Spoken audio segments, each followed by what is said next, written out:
የእግዚአብሔርን ጌትነቱን ፈራጅነቱን ብዙ ጊዜ ከምታስቡ ይልቅ ፍቅሩ ላይ ትኩረት አድርጉ።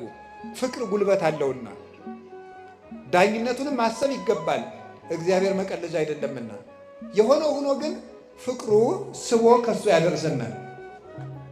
ስለዚህ እግዚአብሔር ሰዎች ከእግዚአብሔር ጋር ለመኖር ምን እናድርግ ስትሉ ግዴታ ሆኖብን አንድ ነገር አናድርግ። ምን ሆኖብን እናድርግ? ፍቅር ሆኖብን። ስትጸልዩ ረፍዶባችሁ ብታገኙት ሁለት ሰዓት ሆኗል እንግዲህ ሁሉ እስከምደግም አትበሉ።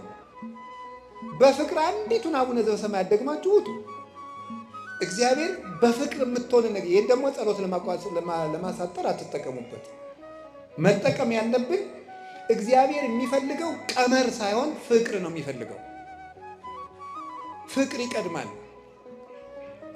የሕግ መጀመሪያ ምንድን ነው ብሎ አንድ ሕግ አዋቂ ሰው ጌታ ቢጠይቀው እግዚአብሔርን ከሁሉ አስቀድመህ ውደደው ነው ያለው። እግዚአብሔር ምንድን ነው ከኛ የሚፈልገው? እንድንወደው ብቻ። እንድንወደው የሚፈልገው ምን እንድንሰጠው ነው? ምንም እንድንሰጠው አይደለም። ጸጋውን ለመቀበል እኛ እንደሚወደን እርግጠኛ የሆነ ልብ እንዲኖረን ብቻ ነው እግዚአብሔር የሚፈልገው።